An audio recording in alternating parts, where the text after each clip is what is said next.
Hey everybody, this is Dr. Tom Carr, aka Dr. Stocks of drstocks.com. That's drstoxx.com. And if you want to join me and an amazing group of traders of all different skill levels trading options, you can join me through the drstocks.com website. Click on the subscribe menu, scroll down to the live options room.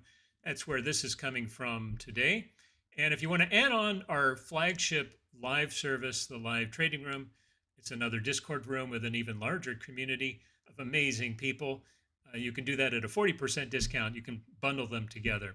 If you're looking for weekly or monthly, daily or weekly news pick letters that I put together myself and publish each market day, you can go to the stock pick advisories. Alrighty, now let's go over to charts. I'm going to be quick with you today because the market's being again a little bit squirrely because of some Trump tweets regarding China. So I just want to make sure that we're not missing out on maybe some nice dips that we could get into, or we're not holding too long, staying a little too long at the trough. I don't think either of those cases are relevant here because I think we're still going to be heading higher toward the end of the month and on into November. Not straight up, but more or less higher.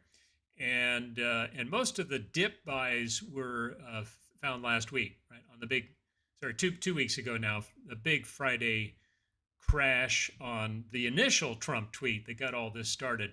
And then we had 5 days of up, down, up, down, up, down, a lot of intraday volatility getting us not very far, although it was an up week rather than the last previous week, which wiped out like 2 or 3 weeks of gains.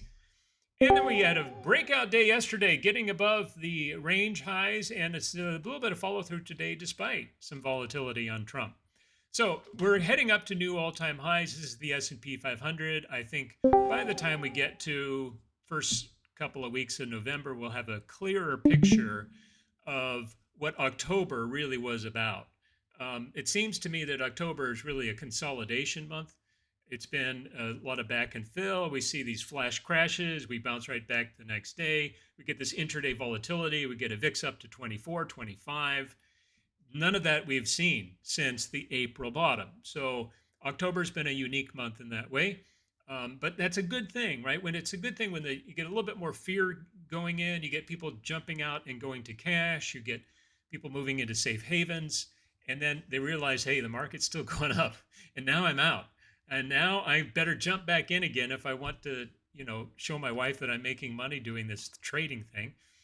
And so that's going to propel the market even higher. And that's kind of what we're seeing, I think, now.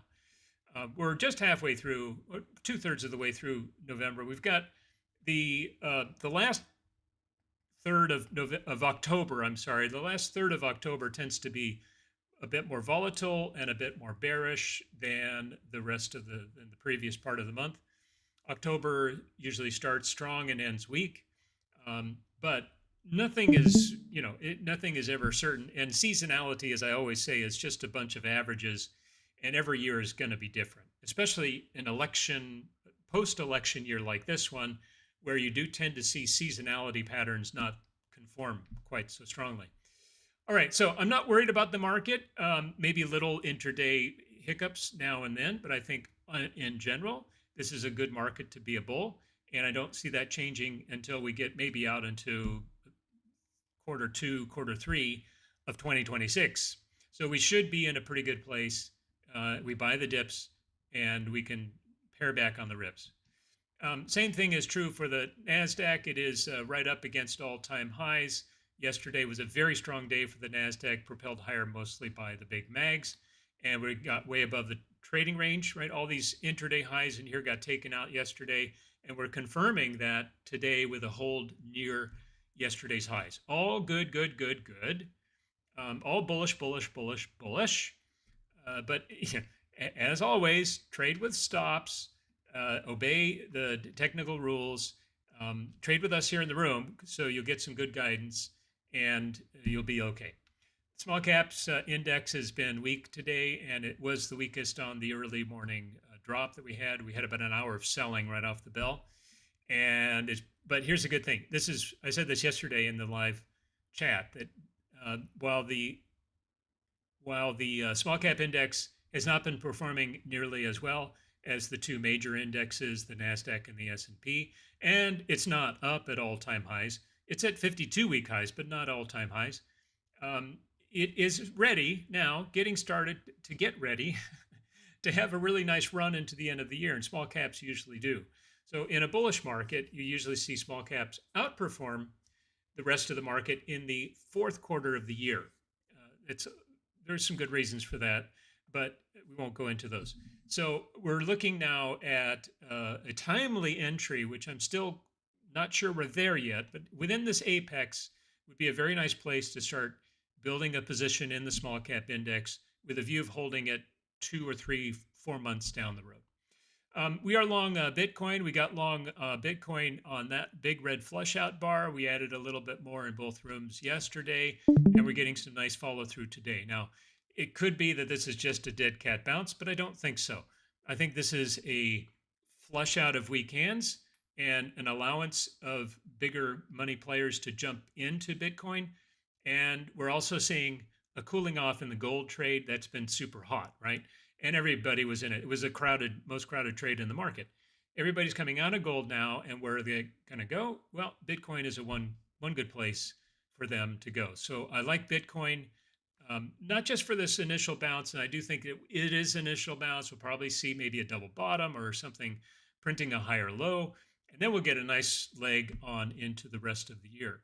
Ether, I think, is a little bit stronger, frankly. I'm going to go out on a limb and call this little blip right here a bear trap. Yes, it did break out of a pretty well-established support line, STL, a support trend line. But the fact that it flashed right back up 2 days ago, that was Monday, and then gapped up and held the gap yesterday, Tuesday, and is holding steady today despite some intraday volatility. It was very weak early. It was really way down. Ether was way down overnight. And then it just started slowly steady rising up till we hit the bell. And then it jumped up, and then it came back down again, and it went down, and it came back up. It's all over the map. But it is on a closing basis, nice and steady. And I think within a day or two, we will be back up above that trend line. Gold, I think, has a little more downside to go. I think the 21 period moving average is the target. And once we hit that, maybe around 44,000 and change, then we should see gold establish and give us a new buy signal. I'm looking to go long gold, but probably not until the end of the month. And the same is true for the gold miners. I have a little bit of silver on, which I bought back in this area right in here. I'm just right pretty much at break even on that position. And I haven't liked the fact that I could have gotten out way up here, and instead I'm now holding way down here. But I do think that this is a technical pullback, that it is setting up for a new leg higher. And I think silver is a good hold into the end of the year, along with gold. But I'm not in gold right now, so I'm waiting for it to give me a buy signal. And I'm in silver now at the same price it's at right now, if you want to join me. And I'm planning on holding the rest of the year. So we'll see how that fares out. We are long natural gas in the other room. We're using the 3X bullish version. BOIL is the ticker symbol. And nice big green stick yesterday, follow through day today. It's going to have a little trouble getting up above the 200 period moving average. And that was a place where it did get some distribution, but we're also moving into seasonality, tailwinds, and natural gas has been in a long downtrend. And I do believe that we've got the higher low, we've got the higher high. Here's your, I didn't want to take too much time doing this, but let's go ahead and do this because this is an important thing. So when you're looking at a downtrending market and you're kind of wondering what's the technical pattern that will tell me it's no longer downtrending and maybe it's done, it's bottomed out, ready to go back higher. Well, whenever you see this pattern I'm going to show you, it doesn't necessarily mean it's the bottom. But every time a downtrending market bottoms, you're going to see this pattern. So it's important to note that this pattern is a good indicator of the bottom being in, but it's not definitive, okay? So the pattern is this, right? So at any downtrend, you're going to get a sequence of lower lows and lower highs and lower lows and lower highs and lower lows. And then you get a nice looking pivot high with a higher low that then takes out the pivot high. In other words, it closes above that pivot high. Once you close above that pivot high with the higher low in place, that pattern is evident. Now that this pattern happened, and then it went up and printed a higher high, and it did print a higher low relative to that one, but it also violated that breakout principle there. So it's kind of like it's good news and bad news, but it's still printing the higher low and then taking out again that same pivot high. All good, right? So I'm pretty sure, I'm 90% sure the bottom is in. This 310 level is probably going to be a floor on any pullbacks, and natural gas, not a bad place to be during the winter time. Okay, let's take a look at some of the mags. Now, the mags, as I said before I started rolling the camera here, that the mags are a mixed group today. You're going to see quite a few reds. You're going to see a handful of greens, and with one exception, Amazon, the greens aren't that strong. Qualcomm's doing okay. We're long Qualcomm in the live trading room. And what else are we long here? We've got some PLTR on somewhere. I'm long a little bit of Tesla, but that is a very, very unofficial off the record trade. And I'm thinking quite seriously about holding over earnings, which are, is it tomorrow? Today's turnaround Tuesday, tomorrow, Wednesday, tomorrow night. I've also got some NVIDIA. We're long NVIDIA in one of the two rooms. And that's really about it, other than my long-term positions. I have long-term positions in Qualcomm, Apple, Microsoft, Tesla, NVIDIA, and so on. Google, that's the other one. Now, let's just take a look at these individual charts. So Avgo is the worst of the group, and by and large, the semiconductors are not faring real well this week. Didn't fare real well last week. They've been kind of in a holding pattern, I'd have to say, because of China. And we just don't have that question settled yet. We need Trump and Xi to sit down and make a deal, and then you'll see the semiconductor space really do well, especially Avgo and NVIDIA. And AMD has already done well, but they're in their own little world, right? They inked a nice deal, and they're not as worried about China as the rest. Google's been really good. And we did have a long position in Google. Yesterday, we took our profits, and I'm glad we did because it was all downhill today. They came out with some bad news, but we had a nice little swing trade over in the other room using GGLL. Now, it did come all the way down. Touched the, if you can see this here, touched the upper edge of the pink zone, which is your buy zone in an uptrending LRC. The blue, powder blue, appears your sell zone in a downtrending LRC. And it came down and it tested the 21, got below, flush out, right? Took out a bunch of stops, and then right back up again. And then it got an alpha gold alert, which means that a lot of people are buying calls on Google. So it looks pretty good to me. Like this little reversal today, I'm glad we didn't have to sit through it. We probably would have gotten stopped out, maybe even for a loss, because we got in on the top of that bar right there. If you're not long Google, I think this is likely the beginning of a little top base there, which then should lead to higher prices ahead. So NVIDIA, I'm not quite sure what the pattern is here. I'm a little bit confused on it technically, but we do have a sequence of higher lows.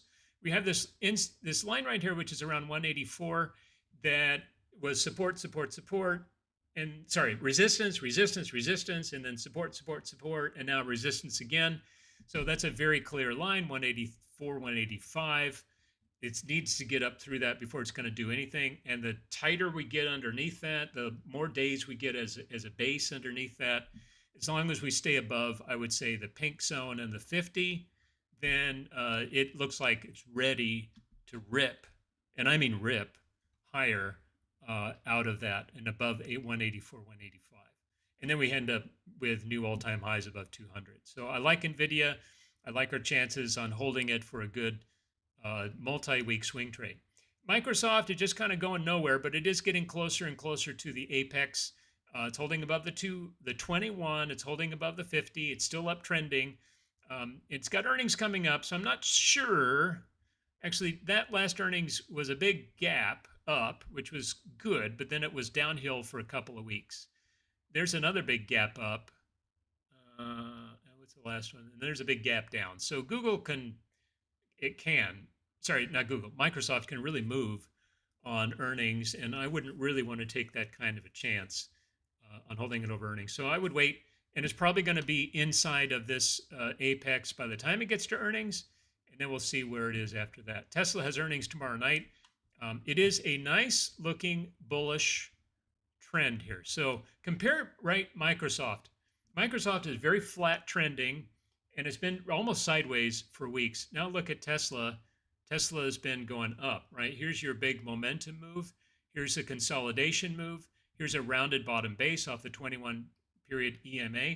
All of that is bullish, bullish, bullish. And volume balance down here. Okay, it's a little bit mixed in that area right there. That was the Trump problem. But prior to that and after that, we're looking at some pretty good bullish accumulation. We've got the long-term cycle here, the purple getting all the way down to the bottom. Once it starts curling higher, you're going to see the prices go up. The midterm line here, the yellow line is already curling higher, and so is the midterm green.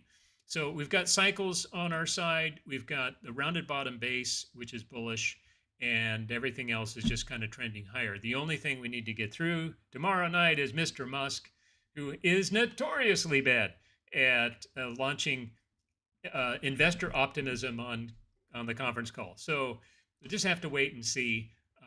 I just have a small position in it, and I got into that position by selling puts.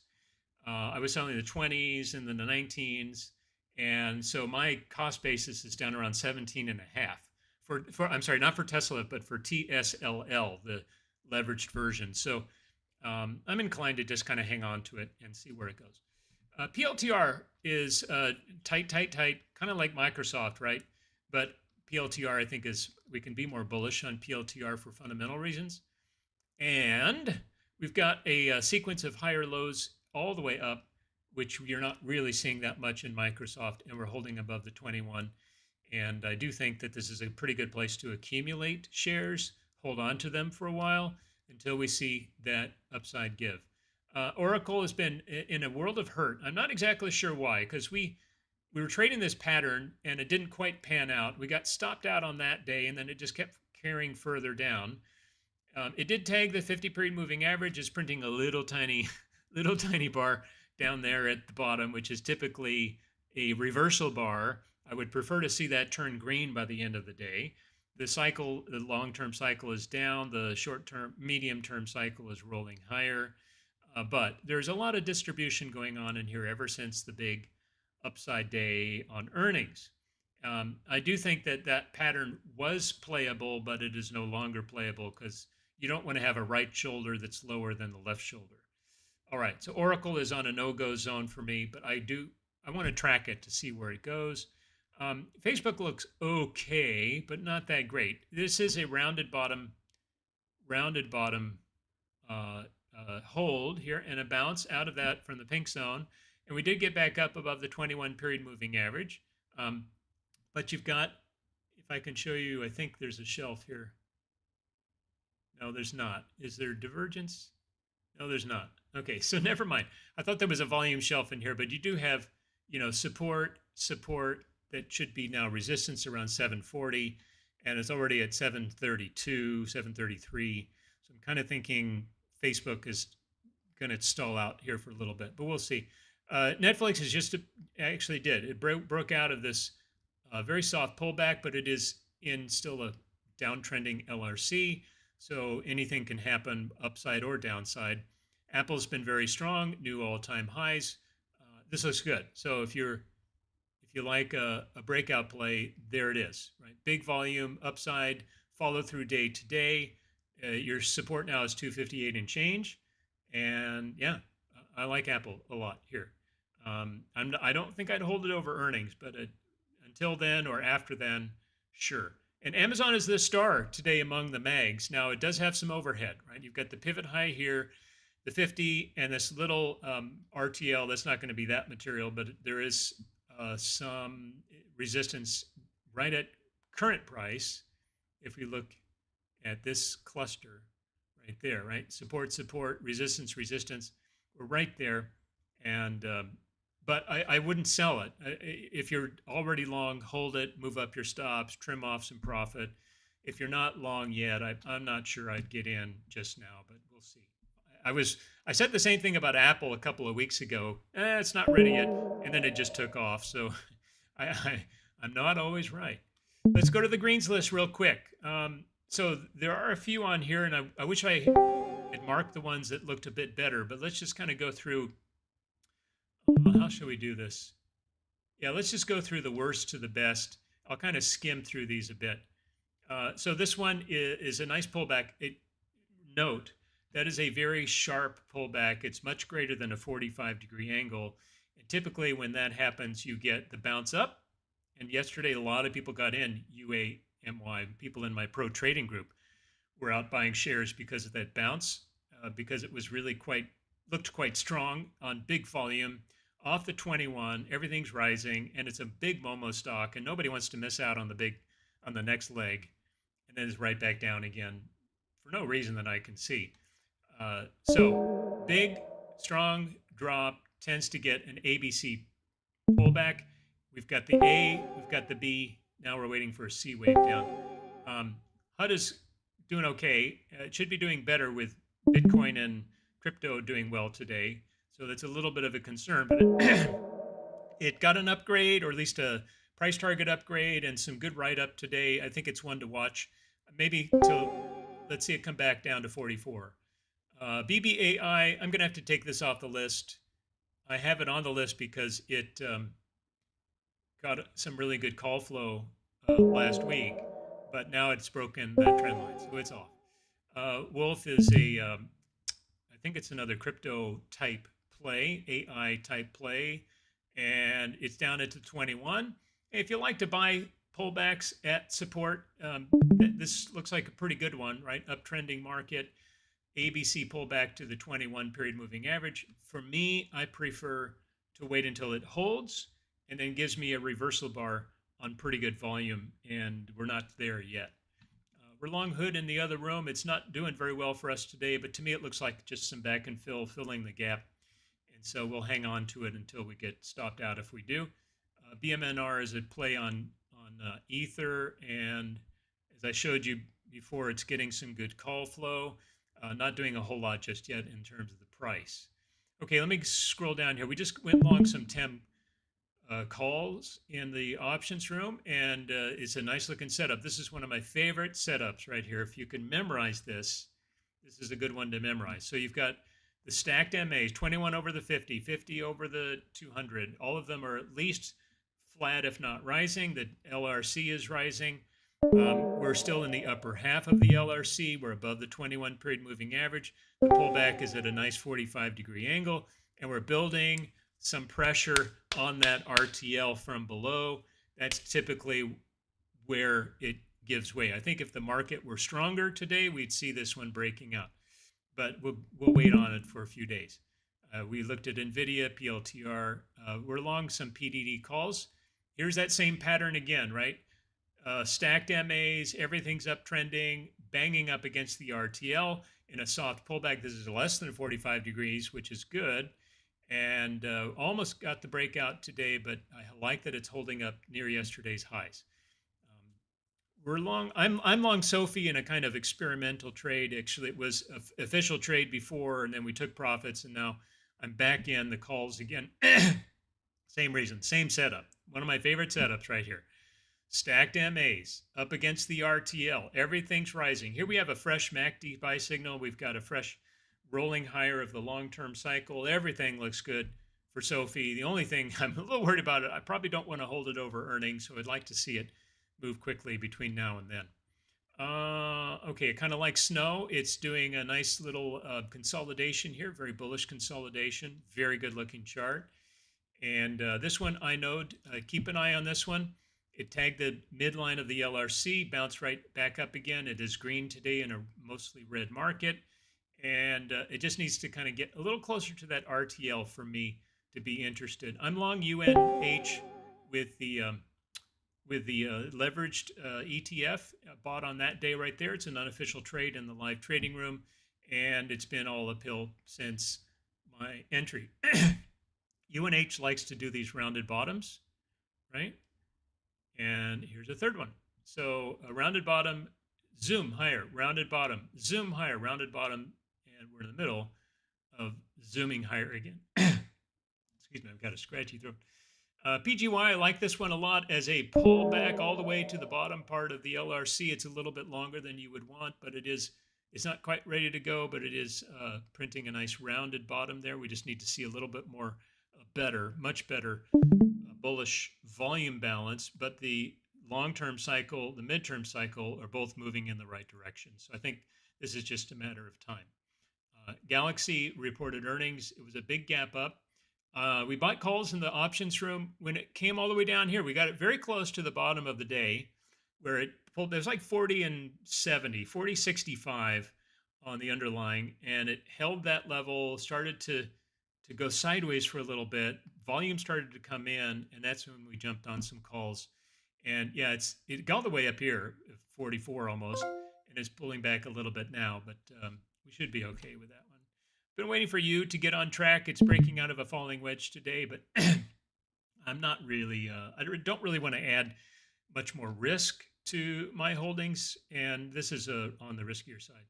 All right, guys, I'm going to have to let you go. That's it for the list. I will record this video, produce it, put a link in the main room, and we'll get back to trading. We've got another hour and almost an hour and a half left of the day. God bless everybody. Have a great rest of the afternoon. We'll see you in the room in just a little bit. Bye for now.